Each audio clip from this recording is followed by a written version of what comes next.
Founder, you certainly have a way of putting other people's pieces in your own board. Congrats on getting my starling and the princeling together. I imagine they don't know of each other. My hand was nowhere in sight, was it? Did you expect any of us to believe that?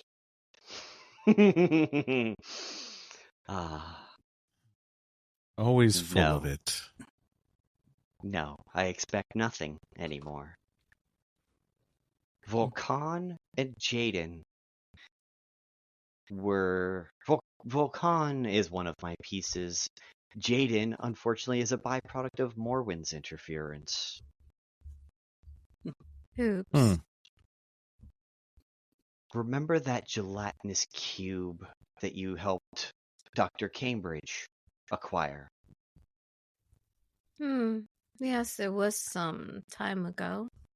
It succeeded and ended up creating Jaden, as well as another true success of the experiment. Interesting. Of I course. do believe I'm going to have to catch up with the doctor then. Of course you shall. However, I will go ahead and yield the floor. Sylvain, Miasyn, Link. The floor is yours to continue informing us, and I will let you all know what's going on with Taliva at the end. Well, Okay, well, Miasyn, do you have anything you'd like to bring up? I can go next, yes. And let's try to keep this one a little more rapid fire, because I do see that it's 10:15. So I know Carrot? North. We have to. Yeah, this is a carrot, 3. but I do know North has Oh, right. bed to get to. I can pick one. Yep, just do one for each of you guys, and Can do. And we are beginning again. There is a threat of the frozen north that may be beyond my personal specialty. I have sensed and heard stories from adventurers as well of what can only be described as a force of darkness that seems to exist underneath some mountains. I have investigated this myself, and it does not seem to have much of a mind to it, and therefore it is hard for me to gather any more information or connection. However, adventurers are going after it and going missing, and I care very much for adventurers and those in my north. The only sense that gives me any sort of familiarity is that it might be other planar. I know some here have experience and perhaps homes from other planes. Yes. I would appreciate more expertise in what I can offer to my people in this time. Do you have a sense of which plane? I would know if it were Fae. I can rule that out. It does not feel of the Shadowfell either. I believe it to be some sort of fiendish one. Fun. It's my It specialty. It is interesting that it seems that more than one of us is having a bit of fiendish trouble at this time. Perhaps something to connect. But Solarian, I do always welcome your support as well. I might need to start charging everybody for my services. Seem to be a hot commodity here. You know First you you- enjoy it too much to let anyone else take it. First you offer You it, are now you're absolutely asking to right. charge it. He's That being finally said- learning. I believe the nature of this court is that in offering our services to each other, that is the recompense.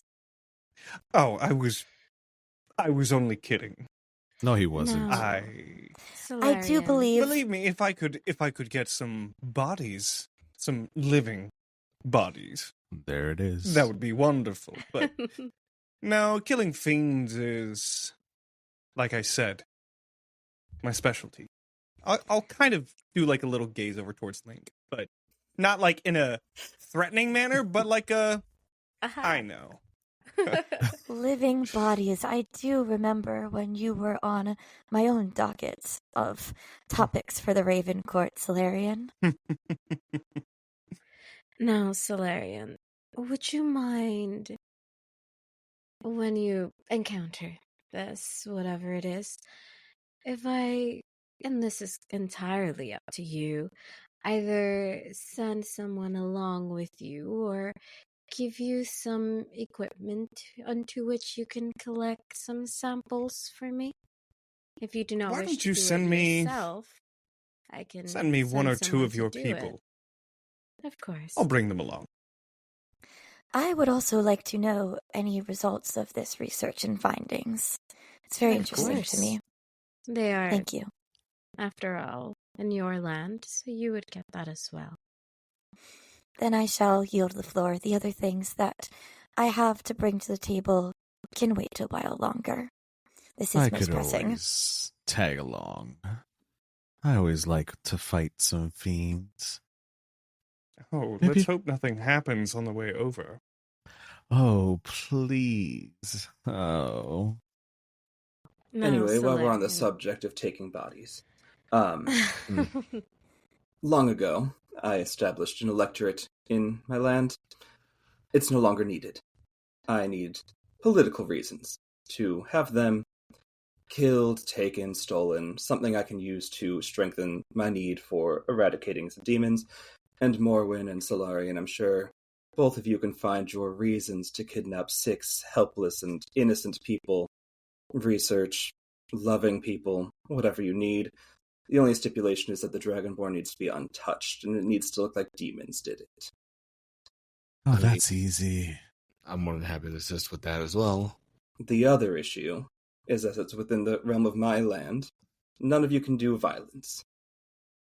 And any of your weapons that are not made of mithril won't work. So you'll need to put more of a mind than a sword to it for once. No Oh, offense. goody. If Sylvain. mithril weapons are required, I believe I may be able to provide some. I don't necessarily care what happens. It'll be 2 Tritons, 2 Tieflings, 2 Genasi, an electorate of the others, but I believe if they're gone, the peace treaties will fall to the royal crown well enough that we can do a full frontal force. So, just so I get this straight, you are wanting to make these people disappear, just no violence. Did I interpret that correctly? If you want violence, it will just be quite hard to do while you're within Equichet itself. And it's only with weapons that are of mithril can violence be enacted with. Well, no, violence can be enacted anyway, but weapons that aren't mithril won't work as well. I Okay. keep my lands quite peaceful. Until things need to happen. Until you don't want them to be that way. Got it. Oh, I'm keeping my land peaceful. The Dragonborns are not to be touched. They are my family. The rest of them are the electorate. Okay. All you need is a couple spells. That's all you need. Take Oh. care of the rest. And I So would imagine not, spells would not make it um, look like demons did it. And as I said, I need it Exactly. carefully crafted. Well, now with It'll that be attitude. mention fine. using brains, Vaelith. And I myself would not like to get my hands dirty with something like this, so I can help plan, but my hand will not enact. So I suppose I will aid the newcomer and have him do it. I will just make sure that, like you said, it looks like demons did it. Like that's a job for Link then. Mm-hmm. More than happy to. We'll see what we can do, because sometimes you do have to get your hands dirty. If we all have to get our hands dirty at some point or another, don't we? That's the spirit. My hands have been dirty for millennia. Link, do you have anything to bring to the table? Well, I just have 3 quick things. So, what is it? I got a drought that's starting in our jungle area. Believe it or not, we do have one of those. It may have to do with the red dragon that was flying in that direction. I was busy doing something else at the time. One of our coastal towns is being raided by pirates, and they also seem to be accompanied by a bunch of krakens. Don't know what that's about. Again, could use assistance with that. Calamari. Interesting. Solarian? You're already looking into a pirate problem. It might, As I said, honestly, pirates end are up no being longer the going to be an issue. same thing. But also, in Solarian's defense, you both live on opposite sides of the world. I Indeed. think I could get there probably. That's no longer an fastest. issue with Perhaps the instead of- teleportation circles. But Sylvain has a navy that might be able to better support Link's area. I also don't use it much, but I am quite good at controlling the elements. If they're underwater, I can keep them much deeper than many others can. That'd be greatly appreciated, especially if you can figure out like what the deal with the krakens are. But I'm sure there may be more to it than what we've seen, what's been reported, or at least what's come back to the coast and has been Yes. reported. As far as the drought issue, we did, I believe, just earlier this meeting that it would be quite shocking to have winter in the desert. However, it might help you in this case. I could bring some winter your way. It's a jungle, though. We kind of need the heat, the heat and the Yes, I humidity think in the there. problem with the elements might end up being magical in nature in both of your lands. Maybe. Now, Yeah. if Sylvain and Solarian are going to take care of the pirate problem, the only thing that I ask is when you're done, cross-reference each other and see if it was the same people, the same motives. I'll Of bring course. you as many first-hand accounts as I can. People that Absolutely. I Thank fall you. don't tend to get very far from me. I will try to keep all of them alive. Oh, is that You can talk to them yourself. the goal? I don't need them. Alive. Yes, I do not need them alive to be able to talk to them. So do not worry yourself with that. It'll be okay either way. According to Morwen, all she needs is the mind, anyways. There's probably a lot to unpack with that. Miasyn drinks from her frosty mug of ale while you're all talking about how to repurpose bodies. And then The what- mind is nice and gray. And then one final thing, so we can end this meeting before time runs out, is somebody's trying to kill me, and for some reason they're actually evading everything that I've been setting forth to trap them. So I'm very Finally. curious I about feel that. like you Fun. buried the lead there, Link. I'm sorry. That is the first thing you need to bring up, Link. Yes, someone attacking a member of the Ravencourt is actually quite a priority for all of us. So give a record of what you are using to protect yourself spell-wise and what evasions you are finding, and you do have a very skilled set of finders amongst us. Yes, and that's why I'm asking to see if you guys can help, or if you can Finders. send some help, because they've so far evaded all of my scrying, all of my abilities to be able to see within the city itself. All of my informants have no idea. However, when you try and do a poisoning or, do an ambush of some sorts, I should see these things coming, but I have not, and that's kind of concerning to me. So, a little bit of assistance would be nice. However, there are bigger issues at hand than that. So, those are my things. This is I have something that may be able to help you. And he hands you a single scroll of a custom spell.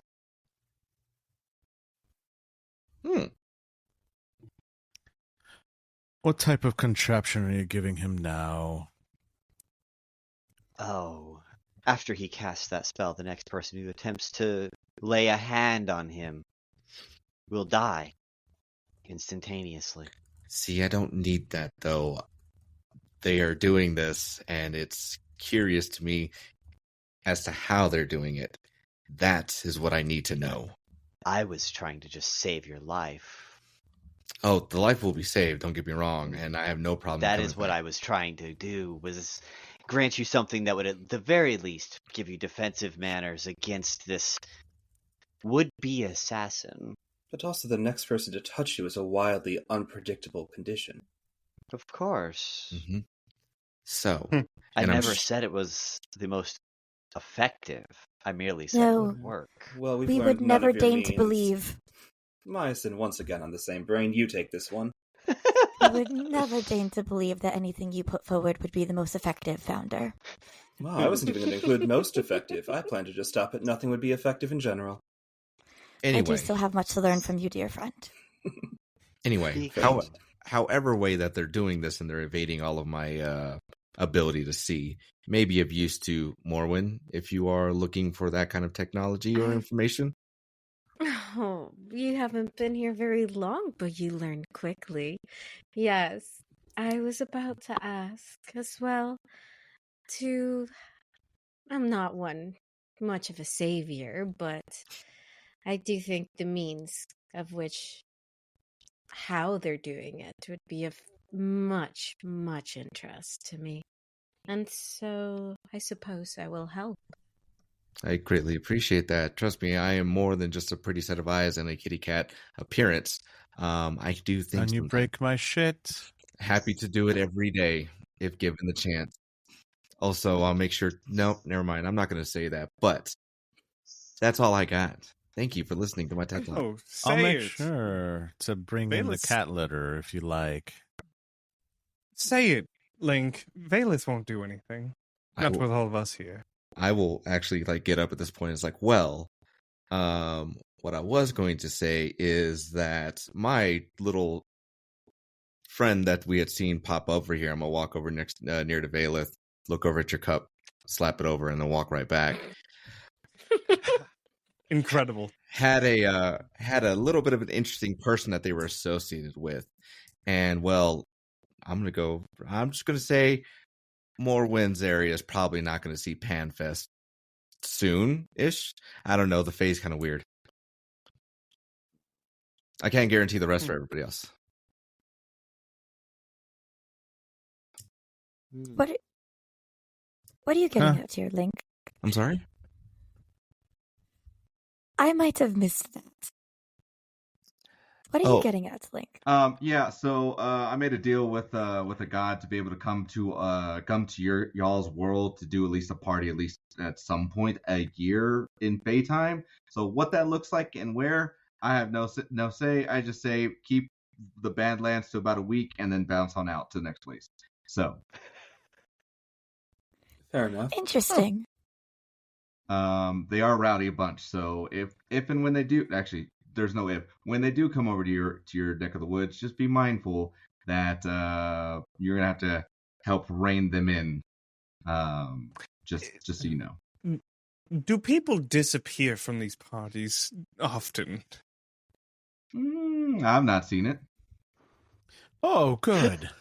I've not seen it. I like that. Huge grin just comes on to both. I'm assuming both Vaelith and Solarian are both just grinning from ear to ear. So they are fey in nature, so do with that information as you see fit. Even better. Mm. Mm-hmm. Well, I believe the stars are moving quite quickly now, and I would still like a bit of Sylvain's time, so And anything else we need to do tonight? we have one more thing, and the reason that we are all here so close to the Founders Day Fair over in Taliva, and he shows the city of Taliva.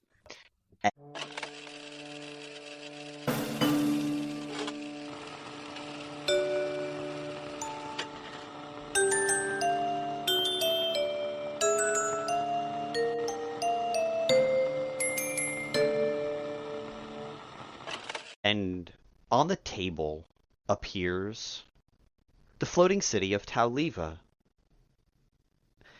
in full 3 dimensions.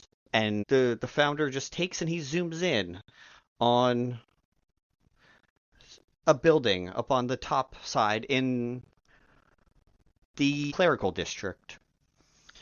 It's full of temples and places of healing, and we're actually going to watch as an orc walks out after finally getting his leg brace removed. Tommy, it's been 3 years since your car accident. Not your car accident. You were hit by a car. Let's be honest here. You were hit by a fucking car. By a go-kart. Yeah, go-kart. Same difference. They were still going faster than they should have been. They were speeding. And you got hit. Can you go ahead and describe what Tommy looks like now, 3 years later? Tommy is I believe that I have him as a 6'4" full orc. He is a tall, dark brown, spiked mohawk that goes all the way down the back of his head. He is wearing very biker aesthetic, leather, studded leather jacket and pants, ripped at the knees. A nice vest that he's wearing, which has the emblem on the back of it of the group that he belongs to, which is Lady Luck's Fate Makers. And now sporting a single tusk coming out of his mouth. He after just getting the brace removed, probably would stop just off the steps of whatever building he was leaving and probably try to test that knee a little bit and just go, well, if anything doesn't work out, I'm sure Bruce can tune it up later. All right, let's get this show on the road. Okay. Roll a perception check for me. First Absolutely. roll for you guys. Can't make this up. It's a natural one. Okay, fantastic. Then you don't see what's coming your way, and that is perfectly fine. We're actually going to back another up. go-kart. To My find out knee's fixed. Bam. to find out what's coming your way, we're going to back up about an hour and go into the slums district on the other side of the bridge that heads into the clerical district. Cass, you were behind the register, and you're dealing with your customers for the day at your coffee shop. It's been 70 years. You've owned who knows how much other businesses, but right now your current phase you're in is barista. It is your coffee shop. You own it, but today you are actually running the register. Go ahead and describe what Cass looks like 70 years later. She looks much the same as she did that first time around, whether it be, being an elf and living a long time or being a vampire and living a long time. She looks damn near identical. Same fluffy white hair. Her eyes are redder than they used to be. That's interesting. She sports like a leather jacket and like a collar, and her ears are like studded with pink studs. But other than that, maybe, if you had known her back then and you know her now, like maybe she's standing a little straighter. She seems a little more self-assured. But other than that, just regular old Cass. In actually walks a fairy male. And Lemon, can you describe what you look like on this morning as you're coming in for a cup of morning beverage, whatever Lemon would get that morning? Excellent. So Lemon Little Tart is a 4-foot tall more like 3'8". Yellowish-skinned humanoid fairy. He's very lanky. And his style of clothing can only be described as steampunk pilot core. He's got, his little puffy pilot cap with his goggles and a little bee pin on it. And he wears this big pilot jacket. He purposefully wears bigger clothes to make himself look a bit bigger, slightly more intimidating. And there are a bunch of patches on it. This jacket is well worn. And underneath, he has a scrappy tie that's also seen better days. And following behind him is a cute little small dog-sized bee. Fantastic. Would you say that Lemon visits this coffee shop on a regular basis? Yes. So Lemon is a part-time private detective, part-time tour guide, and this is where he meets his clients for both. By the way, Cass, what is the name of this coffee shop? So you created it. It is yours. I can pull that on you. Ha! I don't think it has a formal name. It just kind of gets called, like, Cass's shop by people. She takes a very, like, nourishing role in the community, so, like, she doesn't want, let's say, too many official eyes on it, but she gives out free food when she can. Like, it's a kind of like a local, like, center for people, and it doesn't have an official name. Okay. Perfect. She's not doing taxes. So she's got a hole-in-the-wall coffee shop. Yeah. On a back alley in the, like, not on the main street, right? Like, maybe if you didn't know it was there, you might not initially know it's there, but then you go in, and it's relatively nice, for where it is. She keeps it clean, she keeps it, not broken apart.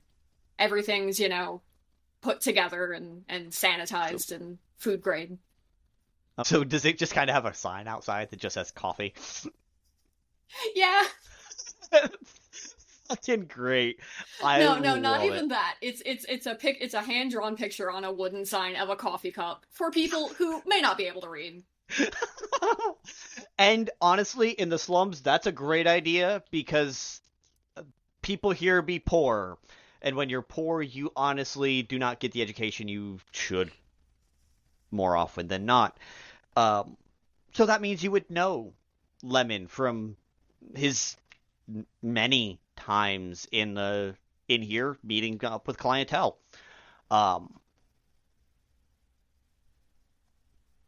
Lemon, go ahead and order whatever you would order this morning. Yeah, Lemon just takes a small shot of espresso and a little bee shot, which is sugar water for Kumquat, his little bee companion. I love that name. Fantastic. Lemon and Kumquat. Sorry, go ahead. As she's making the drink, she just goes, "You had breakfast this morning?" Yeah. Mm-hmm. He's kind of flying up, so he's more at the counter. He's leaning over, just, hey, don't worry about it. That didn't answer the question. It's fine. Take a muffin. No money. Please, the little tarts don't take things for free. If I want something, I'll buy it or I'll take it. I will throw a muffin at you. Eat a muffin. Can we just pretend like I stole it? Alright, I'll go into the back to get more... And then she just walks away. Frickin' finally. And yeah, he's gonna reach over and take 2 muffins. Save one for later. I thought you were gonna feed it to the bee. She does come back with, like, a nectarine, and she's like, for the bee. The bee doesn't have money. He doesn't need to eat, technically, but... Fine. No, cool, no. Why are you so... Stop it. the niceness, it's suspicious. I tell you this every day. I've told you this every day for however long this place... How long has this place been open? That's a great question. Nobody knows. She doesn't even know. It just kind of happened one day. She wasn't paying attention. Yeah, for like 10 years, several years. Since I was just a small little fairy, I tell you every time, no. Niceness is weird. I don't need no niceness. I can spit in your coffee if you want. Do it. She spits in his coffee. Good. And then he tosses it. I don't even like coffee. I've seen you drink this at least 100... Okay. Alright, you are paying for the coffee, though. Yeah, no. Hey, what's that back there in the back room? She's staring directly at you. Then he's going to fly over to the back and pour himself another espresso shot. Okay, as you're both behind this You've counter... seen nothing. As you're both behind this counter, you actually do see... a Goliath male in a hooded duster walks up to the counter, opens a bag, and just arm swipes every muffin in and just throws it in the bag, puts it over his shoulder, and starts walking the fuck out. Do I know the Goliath? You know what? Roll an insight check. Let's see if you know him. 9. This one you do not know. But on the back of his duster, you see that it has the words Biggs Boys.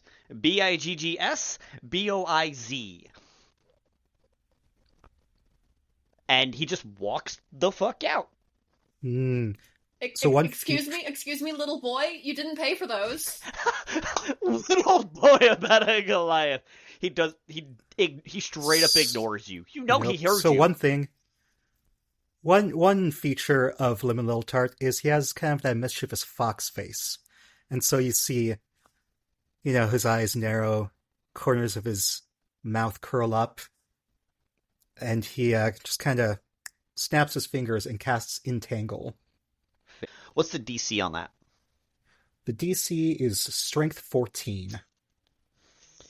He got a 14. Ooh, meets it, beats it. So he just breaks out of it and just keeps walking. Kumquat, you know what to do. Starts chasing him down. He's going to stink him in the back of his head. Okay. Ow. Stingers. Go ahead and roll an attack check on it. Just watch. I'm going to roll so poorly. Well, it's a 14 plus whatever. I don't have a stat block for Kumquat yet. So it's a 14 plus something. 14 plus 1. 14 plus B. So 14 plus B. That's perfectly fine. So he manages to sting, and as he does, you hear a small engine just as it just revs up and starts to peel out and drive away. Because you're down to this weird side back alley, your windows can't see where he went, but he took a right, and then that goes to the main road. So beyond that, you don't know where he went. Well, I tried. We're going to follow that bike. She's just staring at where the muffins were, kind of blank-faced. Just... Who steals a dozen muffins? Yeah, I only stole 2. So, this bike peels out. Tommy, I need you to roll a dexterity saving throw for me. As this bike is coming up hot and quick, but you didn't see shit with your nat 1.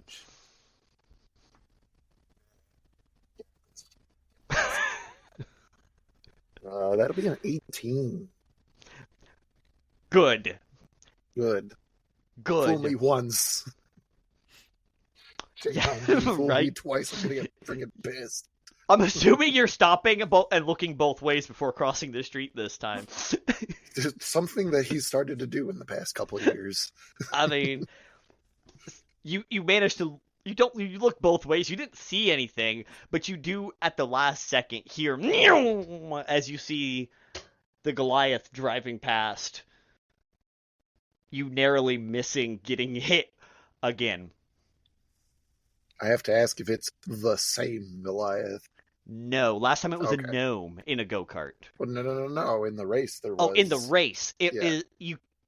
Roll an insight check. Insight check. That's a 7. It could be. Okay. The hair's longer, but that doesn't mean it wasn't. It's been 3 years. It's been 3 years. Does he look over his shoulder as he passes, not narrowly missing me? No, he doesn't give a fuck. He's just continuing whether on. he looks or not, we're going to politely signal as he's going. Politely signal with the middle finger. Yes. Love it. I love it. And after that, we're going to zoom out and zoom on over to the sorcery section of this city. It's a very hotbed wild magic. Amalgamation, this is where your lab is. Your lab is in an entire wild magic zone. Ooh, that's fun.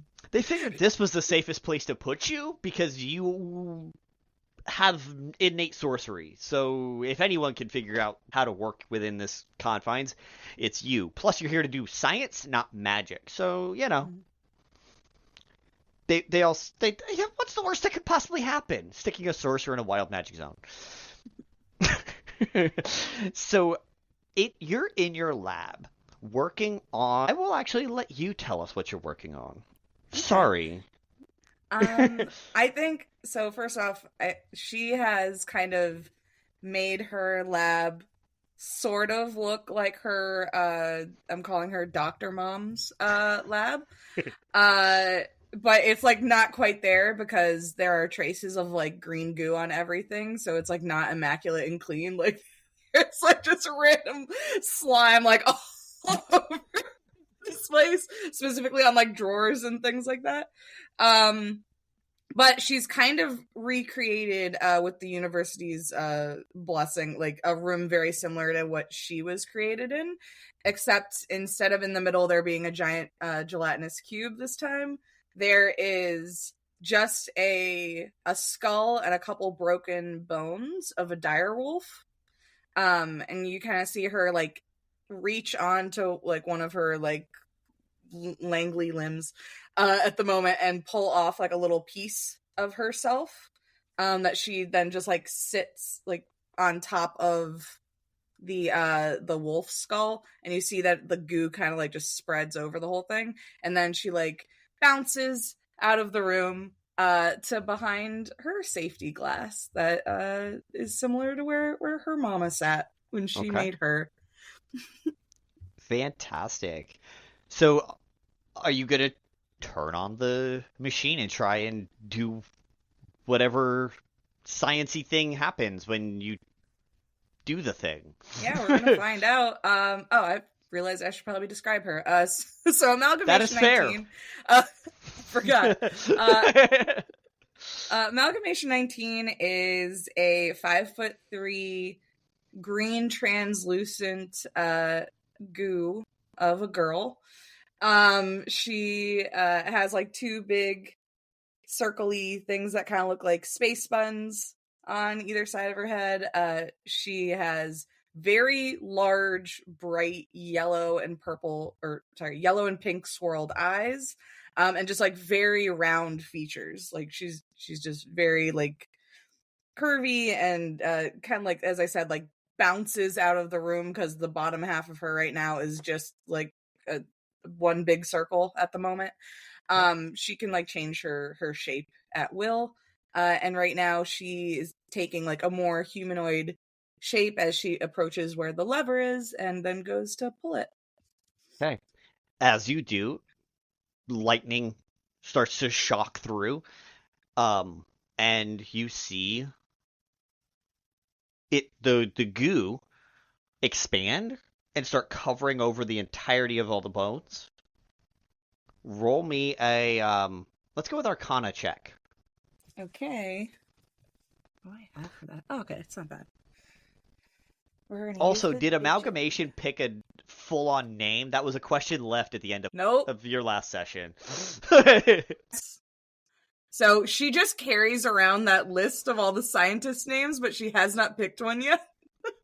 And she believes that those are like the only good names that are out there. One thing to also remember is that Dr. Mom did call you Malgi at one point as well. So that is an option you could use. I got a 17. 17. Okay, very good. So it starts crackling, and you see another set of very small pink and yellow eyes just form within the eye sockets of this thing. The head turns, the skull head turns, and looks like it knows where you are. Ooh. Cool. And its eyes look exactly like yours. She's gonna try, like, jumping to the side to see if it, like, tracks her. It absolutely does.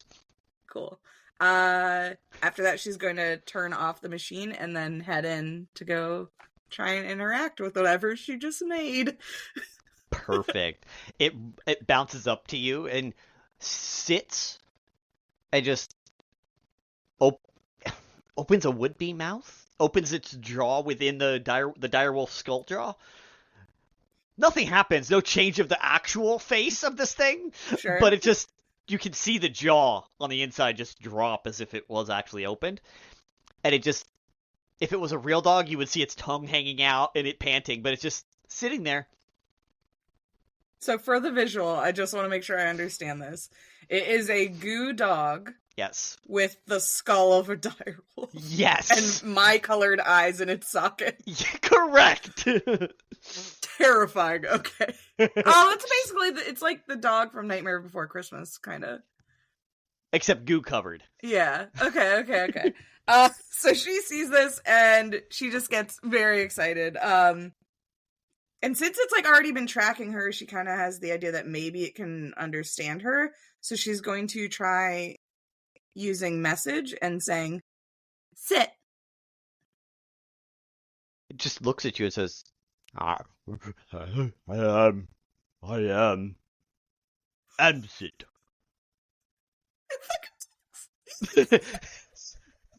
I'm sit.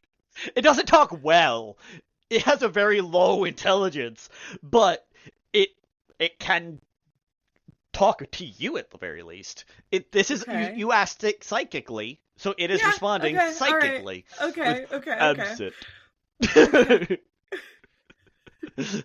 You have a talking puppy who can talk to you. Fantastic. I think she's going to like get really excited and then go over to call the chairman or what was dean? The guy's name? Yeah, the dean on Dean her Wellers? sending stone. And just be like, Mr. Dean Wellers, I completed the experiment and it's a success. Good. I'll let the client know.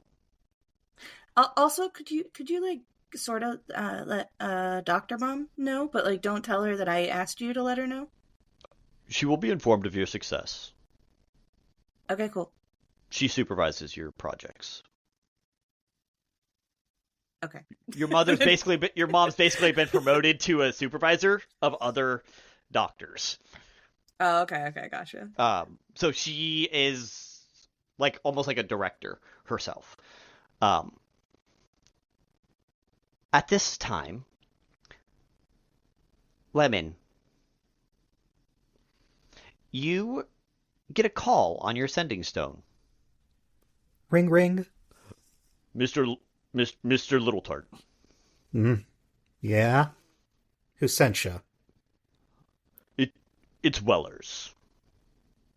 I don't know no Wellers. You're the one who ordered the device that can detect scent and follow tracks. Seems kind of sus. What's the password? Lemon. All right, yeah, it's you. Is the sending stone like audible? Like, is it a speakerphone or like a direct phone? It's up to Lemon whether he put it on speakerphone or not. No, this one's up to his Okay. ear. Yeah. Okay. Come. All right. Come, Where do I come to meet you for it? The pet lab in the wild magic zone. I hate that. Okay. We all hate right. it here. My condolences. I'm just look over to Cass. No condolences. No. I know, hon. I know. You never have condolences. They were free muffins. I don't get it. I don't. And then the phone call hangs up because he assumes you're done. She's still staring at where the muffins were. What do you not have condolences for, Len? Wild Magic Zone. Yeah, no. Screw that place. Right in the ear. All right, I'm off. Do you need anything while I'm out in the Wild Magic Zone? Maybe a nice barbarian baker? Wild magic? You know what? I can't deal with customers anymore. I'm coming with. I need a walk. All right. Hey, all you dummies. Numbnuts, out of here now. There was no one else in here. It was the two of you, and then the robber came in, robbed the fucking place, and left. How big is this place? In my head, I imagine this, part bookstore. Oh, there's definitely books. It's like, okay, you know how every gay friend you've ever had wants to open up, an inclusive coffee shop with a book place that serves drinks at night? Yeah. Yeah. With cats. Okay. With cats. Sorry. Oh, yeah. Tor comes down when he wants, but, he's also not obligated to be down here because sometimes cats get overstimulated, and that's his prerogative. He's upstairs right now. Nice. Tor is an inside cat. Tor is not an outside cat. I have feelings on this. Good to know that Tor can get lost if he goes outside. I'm gonna bite you. Oh, that's fabulous. Alright, so you guys go and you guys head across the bridge towards the... Wait, is it sunny outside? I established it was morning on accident. Let me check the weather. Give me one moment. Yes, I have the weather decided. We need to get you a really cool umbrella.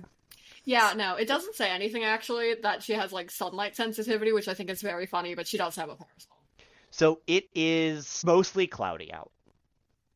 Then she doesn't need the parasol. So it's about 77 degrees outside this morning. And you guys walk across the bridge to the cleric section, and Cass and Tommy roll perception checks. Want to see if you guys are even on the same side of the street. 17. 7. Am I the one who sees things in this group? Apparently you are the eyeballs. Me. Partly your dice, I'll tell you what, bro. So, Cass, across the street on the other side, you see another customer, but also you were friends with his dad? You see Tommy across the street, walking back towards the slums. Hey, Tom. So, do I recognize this person? Have I met this person? I mean, now that At you've least? seen her, yes. Okay.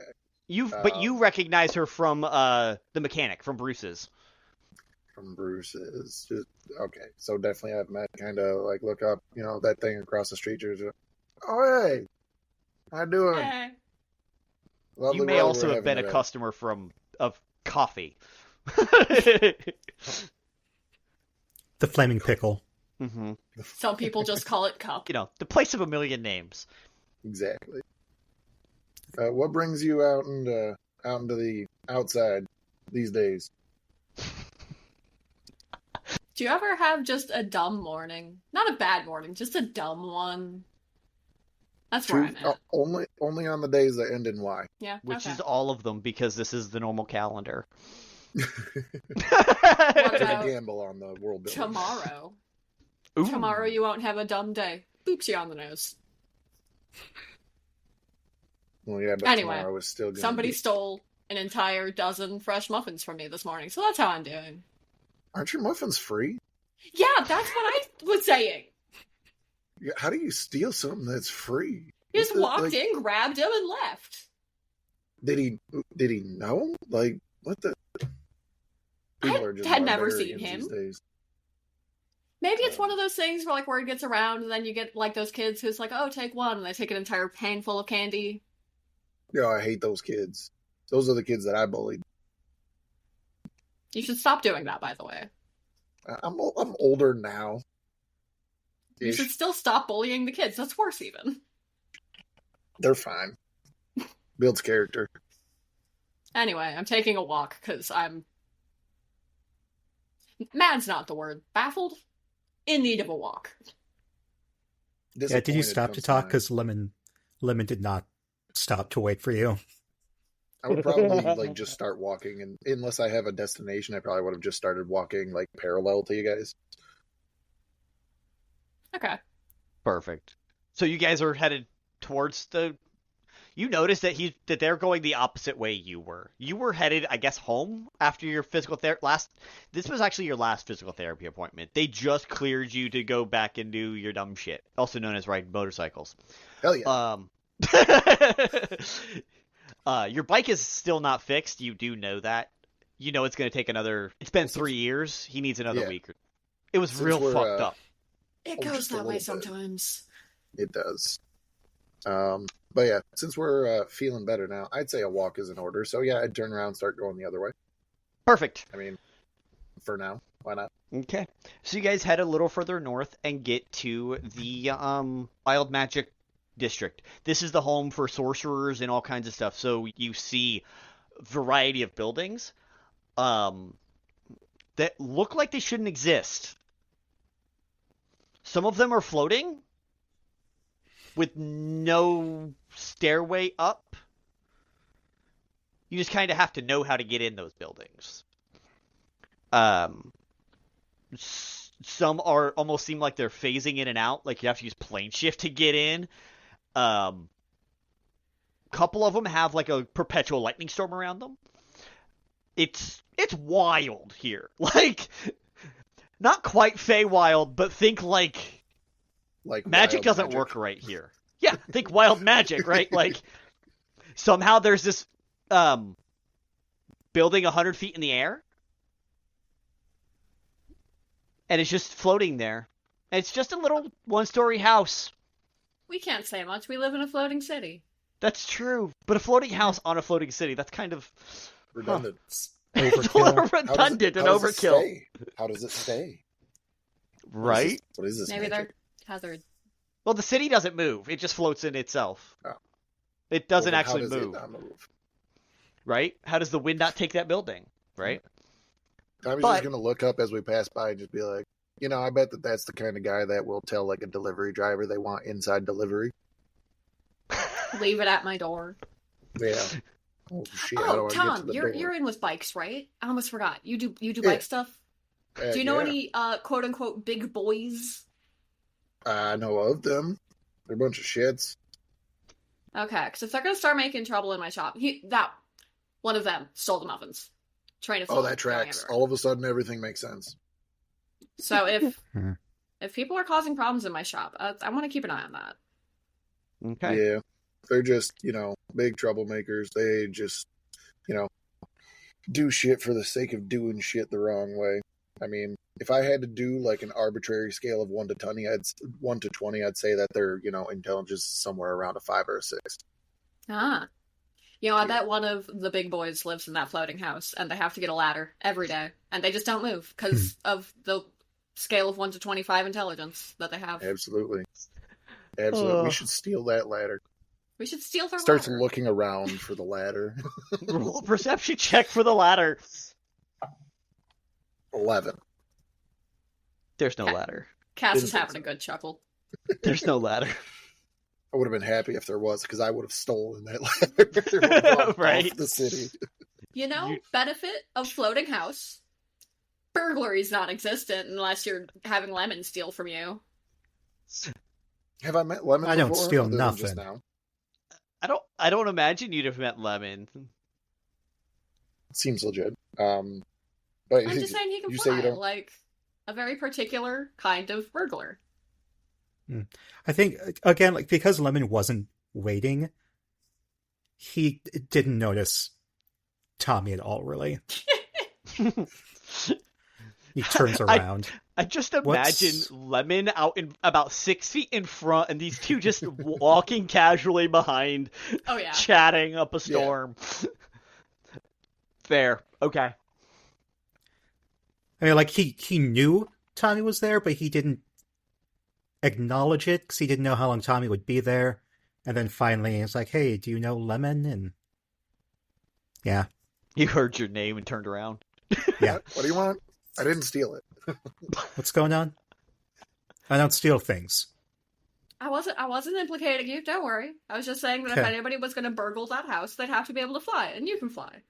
I'm not Yeah. saying that you have burgled that house or will burgle that house. Hypothetically But I'm speaking, saying you could I can hypothetically fly burgle that.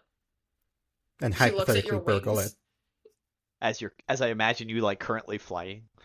No, I've been walking, which is why it wasn't such a big deal that I was ahead of them. It's like I'm a small creature.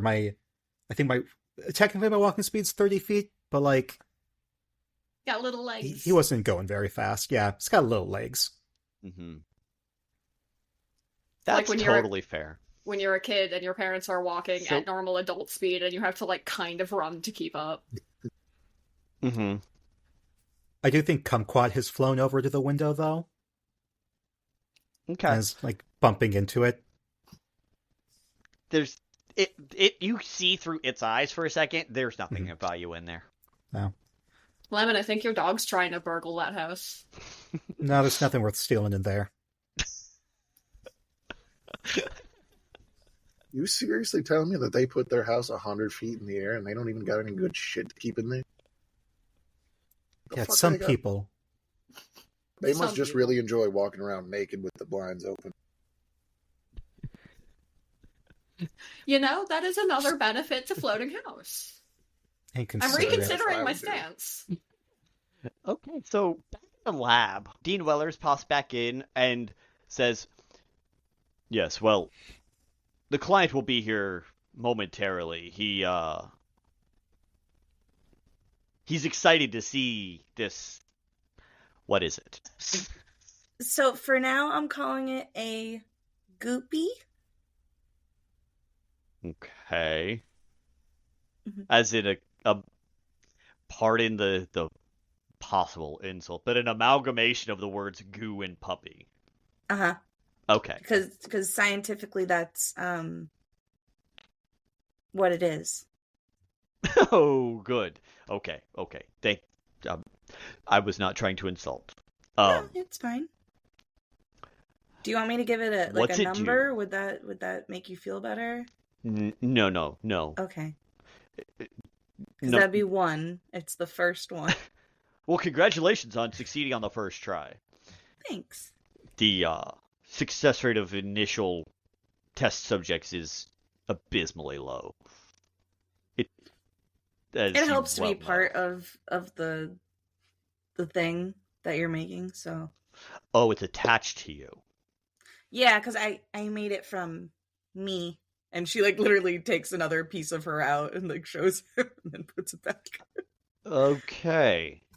So you do understand you will have to leave the lab for the testing so that it can be ensured that we don't have another potential mini you running around that has your abilities. As he's like saying that, like the second he said that I would have to leave the lab, Amalgamation already like has gotten like 3 different backpacks and put them on her. Like she already packed. It's like ready to go. It's like she's just like looking at me. I'm like, Okay. I don't know why we're doing this. Okay, time to go. Open the door. She just looks like super ready to leave. He opens the door and he says, well, then we will go ahead and meet Mr. Little Tart outside.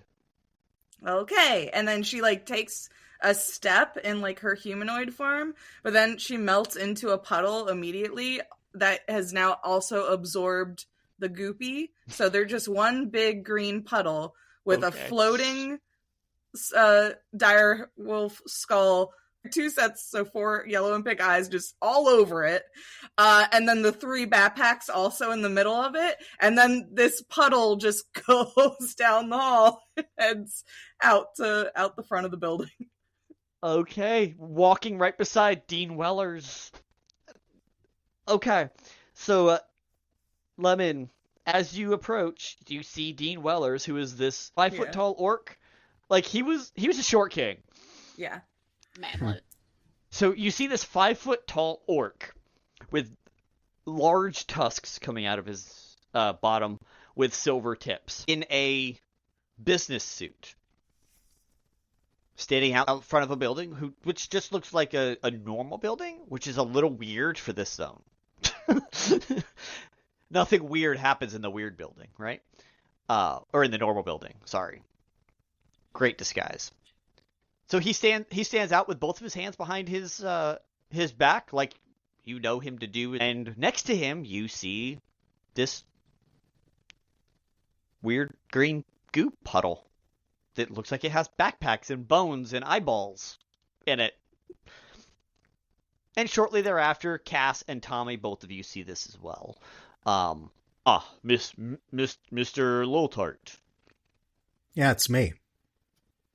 He extends one hand and says, Dean Wellers, pleasure to finally meet you. I don't shake. It's nothing personal. Fair. You came alone, I presume, yes? Well, I intended to. Look back. But, okay, fair. And who might these two be? You could have told me to not. Okay. I'm just gonna say that Tommy is crunching on some sort of food very loudly, and just shy wave. Yeah. Who doesn't like company when they run errands? Fair. I don't want to be alone in the Wild Magic District. It is a wild place as he looks around and sees literal fireball just go off in the middle of the sky for no reason. It's exhausting, is what it is. True. There's only so many exhausting things I can handle in one day. And I already saw someone make off with 12 free muffins, like he was stealing them. Who does that? It's exhausting. Seriously, who does that? If you have a description, I can check our cameras and see if he drove by. Oh, we'll worry about it later. Fair. It's not that big of a deal. Okay. I like the idea that he stole my muffins and then drove into the craziest part of town to feed the wild magic, the muffins. Yeah. Why would he come? Okay. I think around that time, Mally would like go back into her humanoid form, but you guys would still see all the backpacks, 2 other set eyes, and the direwolf head like still floating around inside her body until she like reaches in and then pulls it out, and then it just looks like she's holding a puppy, and she stretches it out towards Lemon and is like, I only made 1 goopy though. I've already got kumquat over here. Are you not the client? This is your your tracking device that you have. That's what it is. Yes. Oh. All right then. Well, it's thank not you. Quite what we had envisioned, but technically it should work, I guess. Amalgamation is going to go along for the initial test drive to ensure that it functions as predicted. He's very advanced. As you just see its mouth opening and closing like it's barking, but no sound comes out. That's quiet. I like that. He's actually more advanced. This'll do. More advanced than a regular wolf because he can actually absorb the chemicals in the air instead of just smelling the traces. So yeah, this'll do nice. What does he do with the chemicals that he absorbs? And she looks at him as probably there's a little bit of smoke from the giant fireball that went out that you just see goes into him, and then just as it's in the middle of his acid goo, just disappears. He eats it. Oh, gross. Tommy is nodding like he understands. This is also why I don't go to the magic or the wild magic district. I don't know what's happening. Oh, thank God. I thought I was the only one who didn't know what was going on. Look, all you need to know is that's useful to me. I heard that you have a job that requires tracking? Yeah, I'm a freelance PI. It's a special case that it's a little personal. I'm not going to get into it. Do you think you could find the muffins? Well, it's a great way to start off. Okay. She puts them down. And do you have any of said muffin on you? Yeah, Lemon pulls out the additional muffin that he stole earlier. If you just give him a little piece, he'll be able to track it. Wait, the chocolate chip. You said this was a dog. He doesn't have the allergies of regular dogs because he's mostly made of acidic gelatinous goo. Oh. Yeah. Is there anything he is allergic to, just so I know? Fire. She pulls out a notebook, which does just have a list of names and allergies. Goo dog, fire. In fairness, you are also allergic to fire, as are every other mortal humanoid out but there. nobody describes themselves as allergic to fire. That is It's his only damage vulnerability. He's really allergic. Yeah, he's super allergic to fire. He's got to carry Some an would EpiPen call it for deathly fire. allergic. Mm-hmm. Yeah, Lemon breaks off part of it, gives it to the goo dog, breaks off a small chunk, gives it to Kumquat, starts munching on the rest himself. Perfect. So go ahead and have Goopy here roll a survival check to track this muffin. Okay. 19. 19. Hells yes. Goopy immediately, the head extends in a direction, a longer way than you think possible.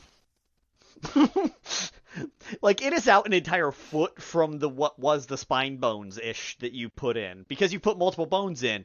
So it's whatever bones it's considering its body are still there, but the head is now an entire foot and a half out in the direction of the marketplace. So he's like a mini giraffe. Right now, yes, but I was going with you know how pointer dogs, they actually extend their nose and they stretch out? More like Looney Tunes style. Got it. Yeah, it's like Looney Tunes style, just stretching the neck because he's goo. And doesn't have an actual stop limit, technically. Mm-hmm. And it just points towards the market district, which is another bridge. If you just keep going another, call it mile or so straight, you'll get to the bridge that'll take you to the market district. I think Amalgamation is just so ready to go explore the entire world that she's never seen before. So the second that Goopy directs us in the marketplace, she's gonna the backpacks start to form on her actual back now, and she's like, "All right, this way," goes off. I see them moving from inside your torso up and outside of your body at this point, covered in goo still, but it's that drippy goo. Cass leans over to Tommy and is just like, "Hey, you're seeing this too, right?" I don't know why you're saying it like that. Follow the Jello person. Follow the Jello person. Okay, have you seen Jello people? Is this an upper crust kind of thing, or? I mean, we are in the wild magic zone. It's, You know what? That's fair. The wild magic just doesn't usually talk to me. Remember the house that was 100 feet in the air? Yeah, the house didn't talk to me. I mean, did you ask it how its day was? It could talk. You don't know. You're right. I didn't. So as you guys start heading off in a direction, the street lamps in this area, some of them were on because it is still early morning, and some places are more shadowed because of, well, let's face it, this is weird zone, so some places have like dark clouds over top or whatever. Those ones that you see, you start to see them flicker, die out for a minute, and come back up. The three of you who've been out in the main part of the city, also known as not Amalgamation, roll an insight check to see if you think this weird. How do I share my screen? Because Roll20 does 2 rolls automatically, and they're both nats, so... Ooh. Cool. 24, the good but kind also of nats? 24. Okay. Yes. 2 nat 20s? Fantastic. 2 nat 20s. Nice. Not rolling for 19. advantage, it just did that on its own. 24, a 19, and... 6. 6. Tommy, you didn't even fucking notice this goo person is an interesting little thing That's literally just like trying to figure out how that works. Yeah. It works. It's talking-ish. Lemon and Cass. That is weird. Yeah, it's weird. Power failures do not happen in Tauliva. Can I do an active perception check of our surroundings? Sure. With a 24, 12. yeah, get advantage. Oh, 13. 13. So, you don't see anything strange, but you also see a mechanized drone that was coming down, turning off streetlights that hadn't reached those ones yet. That also shuts down for a second. And then right when the streetlights come back on, it powers back up and goes back to what it was doing as if nothing happened. It's kind of like a mode, like a little modron or monodrone. Right. It's a lamplighter. And because machines work better here than magic, so someone has to turn off the actual electricity. But that is what you notice. But beyond that, it does look weird to the two of you. Tommy, Amalgamation is weird. And so is Goopy, naturally, because they have the same exact color tonation. Yeah, the color is the part that's weird. It's not that we're made out of goo and one of us has bones floating. I mean, it's metal as fuck, but... that is fair. So we respect it. We're just trying to figure it out with an intelligence of 9. Yeah, that's fair. It's taking you longer to focus on what the hell is that. However, as you guys are going to go ahead and head towards finding this muffin thief.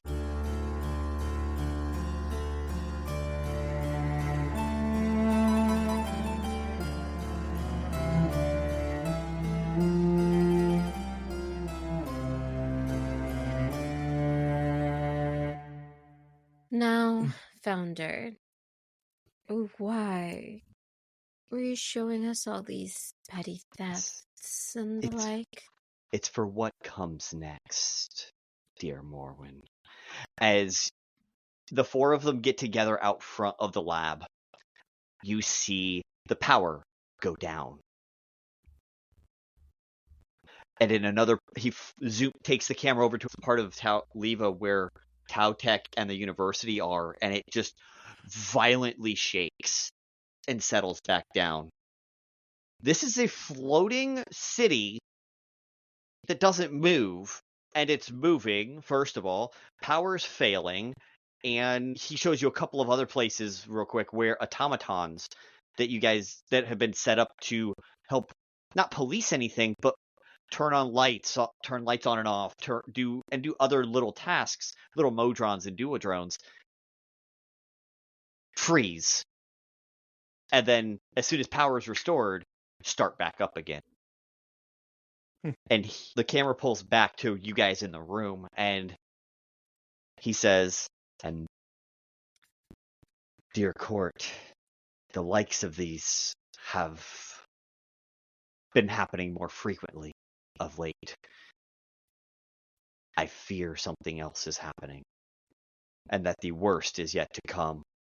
And we are bringing in 10 times the normal population this year. Tauliva will have over 1 million people for the fair this year. But I'm afraid of what may happen with that many people using that many resources." Sounds like some people need to disappear. And as the meeting comes to an end, you guys all split off into your various groups. You've got Vaelith and Morwen go over and talk about their plans, how to take care of some of the problems you guys just discussed moments ago. And Link and Solarian go talk about the Kraken pirate problem. Yes, it was a little bit on Sylvain too, but pirates are pirates. And Solarian's helping Sylvain and with the pirates and all of that stuff. So little breakout groups are starting to form.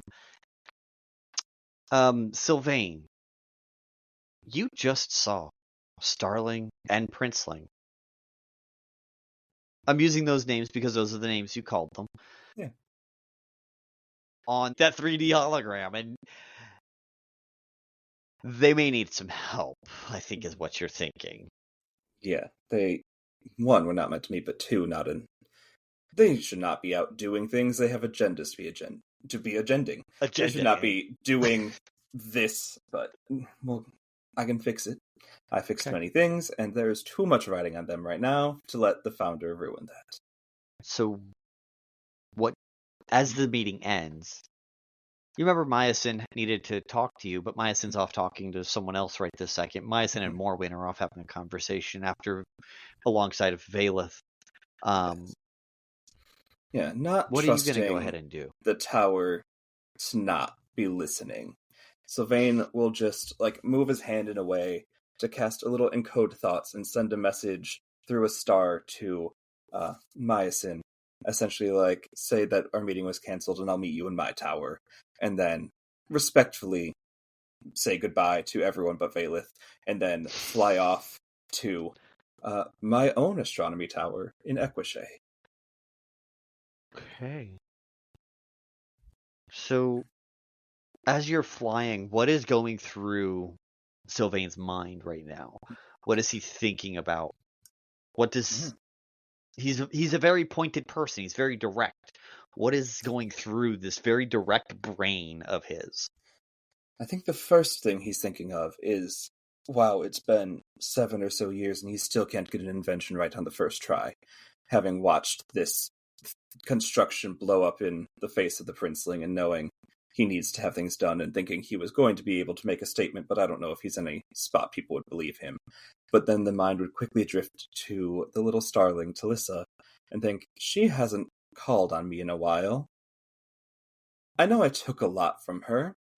I'm not sure she remembers she's supposed to, and is going to go and write literally in the stars a message to his little warlock to try and call upon her. Okay. What does this message look like for Talissa to see? Mm-hmm. So it would be, as he's back in his tower, there's a large, black slate that's a cosmic map, just of everything.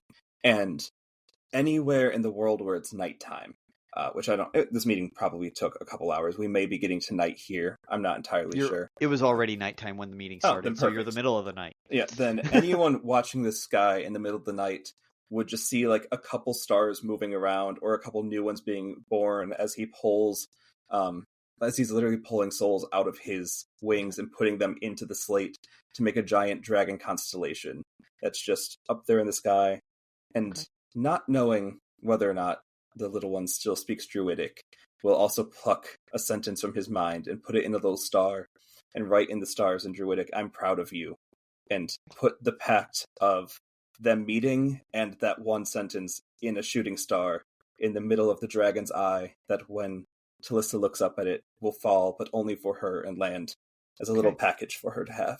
So the good news is, the stuff you were watching was in the past. Mm-hmm. But it is the middle of the night between the 8th and the 9th. So when she gets to that date, the constellation will appear for her to gaze upon. But you don't know where she is exactly in the moment.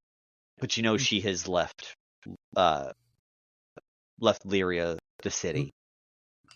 And the sky is vast, it's not hard to look upon it. After a while, Miasyn, you finish up your conversations that you had at the court. Yes, and I will use a teleportation spell to arrive in the familiar to Miasyn astrology tower of Sylvain's. Back in Equichet. Castle Balra. Back in Equichet. Mm-hmm. And with Miasyn arriving via teleportation and Sylvain flying, who arrives first? I believe if you stayed even for a fraction of a conversation, Sylvain would have been there. I agree. Sylvain was always there first. It was the speed of a jet plane. Yes. Versus a conversation you had to have first. Sylvain might need to fly slow when he's focusing on something, but when he needs to get somewhere, he goes fast as a comet through the night. Miasyn arrives here and is not surprised to see you arrived first, would probably be surprised if you hadn't, and will sigh and breathe in the calm in this space and say, I think it would be impossible to have a Ravencourt meeting here, although I would like to. It'd certainly make them more effective because tempers wouldn't flare, but I don't think enough of them understand what it means to be civil to make it an entire time here in my part of the world. There's much they don't understand, but we can't fault the shorter-lived for that entirely. Well, it's not a shorter-lived problem. It's the fact that the shorter-lived should have died when it was their time, and yet too many of them are seeking immortality. No offense, but you know how I feel about unnaturally extended lives. None taken. I do see much of myself in Morwen, and it worries me. To that effect, though, Sylvain, you have been just a bit more, shall we say, judgmental of those expanding their lives. You always have been, but I can't help but wonder if something within you is shifting. Well, you know that. And again, no offense. Some of us, the cycle is meant to last thousands of years, and some of us, the cycle is meant to last tens of years, or maybe 80 of them. It's not that unknown of a fact that I try and recreate myself every human lifespan, because I think that's something that should be respected and honored. I do know that, but also having known some of those past lives, they're quite different than Sylvain. Apollo and Gemini were quite driven, quite purposeful in their design. And at first, I had a hard time trying to figure out what Sylvain's purpose might be. For a while, I thought that you were perhaps making a persona with no purpose. I know you've done that in the past. But I think he's only made to look like Sylvain has no purpose. Is that part of what you're doing? Sylvain, as all of my lives do, has a purpose. I would personally argue that this one is the most purposeful. I have been selfless for 1,000 years. For 28 lifetimes, I have lived here as the protector, and this time, I'm choosing to be selfish. I don't intend to recreate Sylvain. I don't intend to stay in this part of the land. I intend that once everything is done, I can ascend to the stars and be where I should be, and not filling a vow that I made to someone a long time ago which has long served its purpose. And you intend to do that within the natural lifespan of Sylvain? Sooner if I can. It will really depend on those two that the founder seems to claim as their own when they're not his pieces to take. They are there for me, and I'm aware that one should not use another's lives to that level, but I have, as I said, a purpose, and I think it will benefit them both. But I do not intend to make it any longer than one human, and will gesture down, very much indicating that this form is mostly human, life.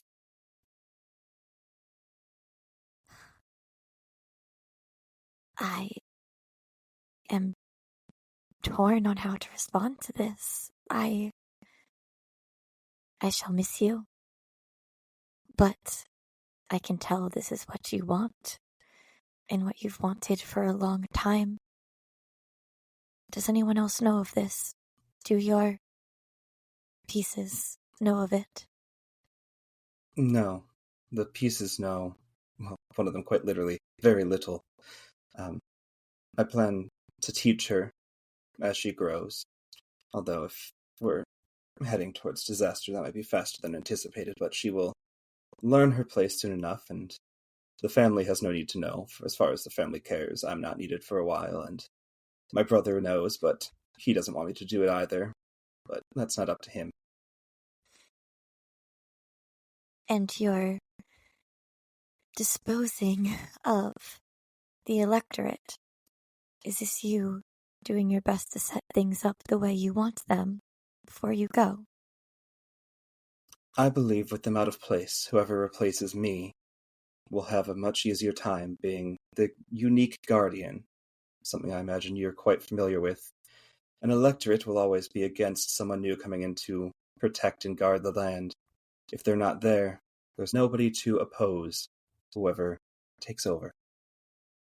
And you've hand-selected this whoever? As long as they stay alive long enough, yes. I do hope that you might offer them some amount of choice in the matter. However, I also know that no matter how much information you are to give a mortal, there is no understanding quite of the scope that they would be signing up for. And it will be their choice, and if they choose not to, I have tens of backup plans in place of both the literal kind and that princeling, but several in the place where if I am gone, then people can finally know what I've done and be around. But also, I'm not going to be hard to contact. You alone should know how easy it is to get in touch with the stars, and if people needed me, I won't be much further. I just won't be the same. I wish you the best. And if I shall wish upon stars to do so, so be it. I think with you saying that, he'll open the tower and point to one specific and be like, that's where you can find me if it all works. She will look up and mark that star in her memory. Yeah. In terms of everything around it, it's entirely unremarkable. And with how hard it is to get in his mind, I don't think you'd have any way of knowing why that one. But one unremarkable star in the sky is what he has chosen to be his next home. And she will not ask why that star, not yet at least. She will just look back at her friend in front of her and think back to all of the friends that have stood in front of her and told her, if they could, that they were leaving. And this is another one of those situations. And I think that Miasyn and Sylvain regard each other in this moment with an understanding that only immortal beings such as themselves can hold about the nature of time and lives and friendship, and choosing to walk away from those things.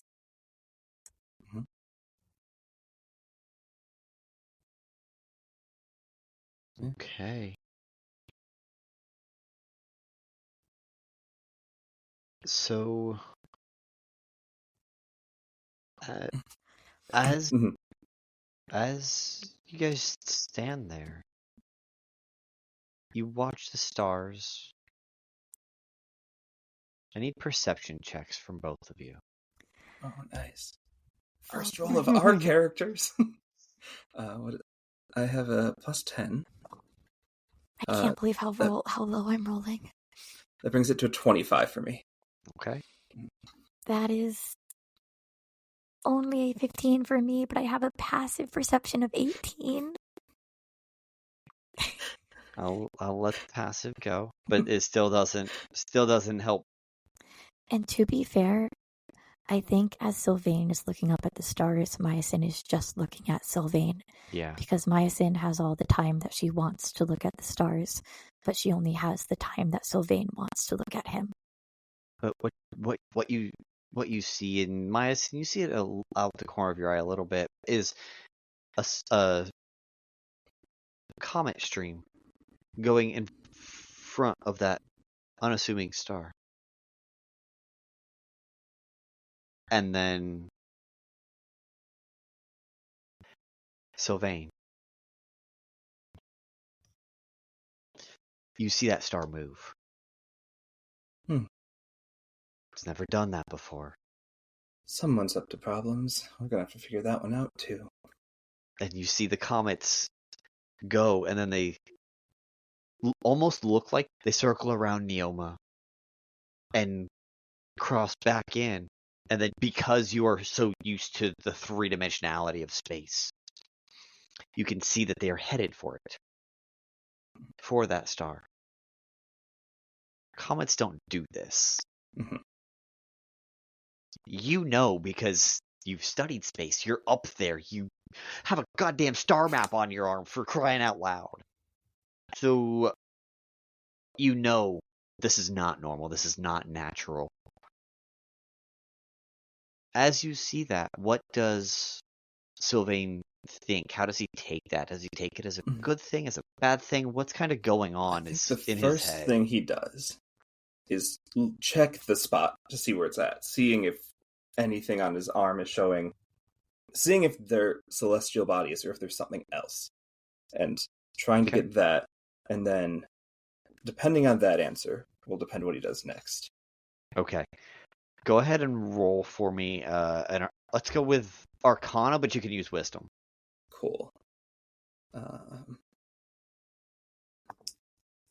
That's going to be 16, 17, 18, 19, 20, 21. 21. 21. Mm-hmm. Fabulous. You can tell there is magical effect to it of a divine nature. Not your brother. That makes it concerning. But there is some kind of celestial force that is directing these comets towards that star. I think in that case, he's going to cast Sending to his brother. And just simply be like, there's something you're supposed to be protecting, and it seems to have things around it. What's going on? And if he doesn't get an answer immediately, is going to turn to Miasyn and then shoot up and get out there. Okay.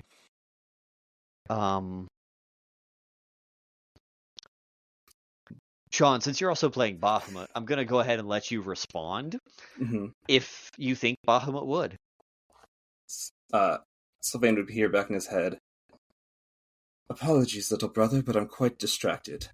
If you can't get to it before me, I will check it out and get back to you. I will not let anything happen to your star." All right. Sylvain, you hear that message in your head from your brother. Yeah, he still takes off. If his brother's not immediately on it, that's not fast enough. No, I fully understand. Yeah. So you You activate your star form of your druidic power, and you just shoot like a rocket right up in the sky, leaving Miasyn alone in the astronomy tower of Balrak Castle. What's going through her mind at this fucking point? Because that whole conversation happened in Sylvain's mind. Miasyn knows that if Sylvain needs to or wants to, he will fill her in on what just happened. And now she is alone under the stars in one of the calmest places in the world. So she will summon back that winter elk that she first came to the Ravencourt on to join her in this space. And she will just look up to those stars, follow the trail of her friend, and try to put off trancing for as long as possible to stay in this moment and keep it her own. Okay. You stayed awake as long as your elven body could withstand it. But eventually, as the sun rises, you do fall into your trance. That's going to take about 4 hours. What does that look like for Miasyn tonight? This morning, I guess. As Miasyn trances, she goes through many thoughts, many journeys, many stories, many minds, not just her own. And she shares this information with one great mind. And as she shares her experiences and it shares what it has gathered from the day, she lands upon what Solarian shared in the Ravencourt meeting, that in the ancient grove, the winter wastes are reaching further south and changing the landscape. Miasyn asks the main source if this is of their own doing. And the source responds, "It is not us." Miasyn takes a breath and will say, "Let's reach out, follow the coins, follow the minds, follow everything and everyone we have connected with. See if anyone, anything, any place does know what this is."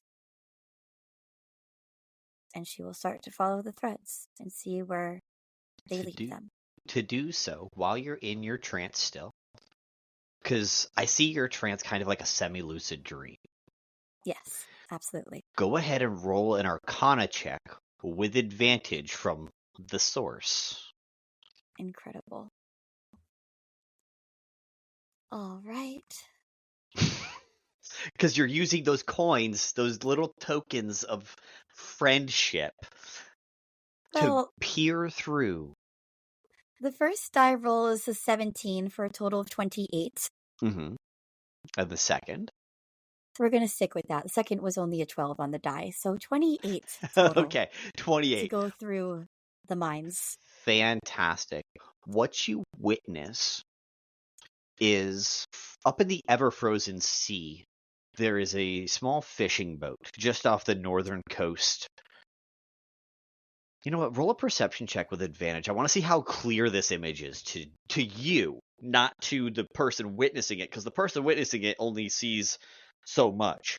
But I want to know what you see, because you're looking through their eyes, therefore visualizing it differently.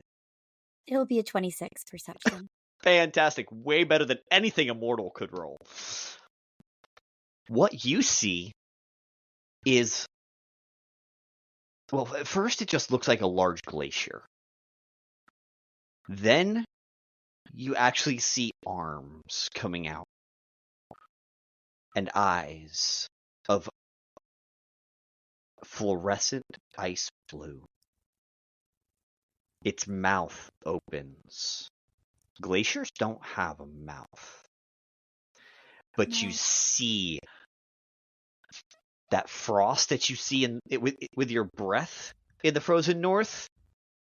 Just a major swath of it as it freezes. The parts of the ocean itself. And it just crushes straight through as it trudges along the bottom of the sea. So this is a enormous entity coming to shore. And the last thing you see is the boat. The face looks at the boat, sees two people on the ground, on the bottom of the boat, frozen, as they're tying up riggings and moorings and all this kind of stuff, right? They're preparing to turn the fuck around and go home. And they are frozen in place. And you see that as the fingers on this person you're looking through turn ice blue. And it just creeps up the arm, creeps up the body, and covers your vision. And that is all you see.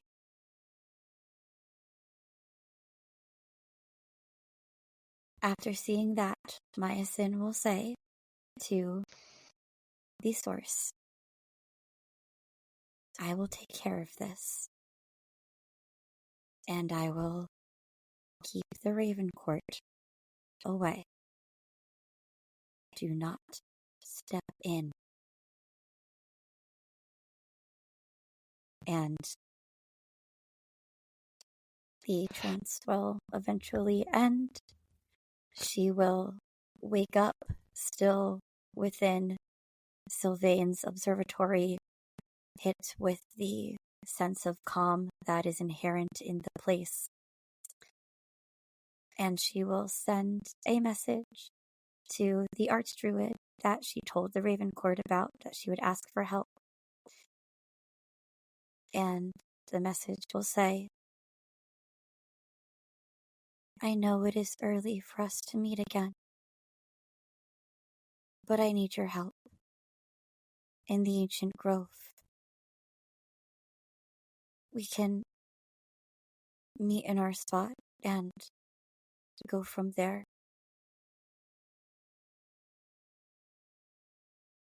And there's more that she wants to say, but she cannot find the words. So Miasyn will leave it at that. That and the spell has limitations on how much you can send in one go. 25 words or less. You get this response.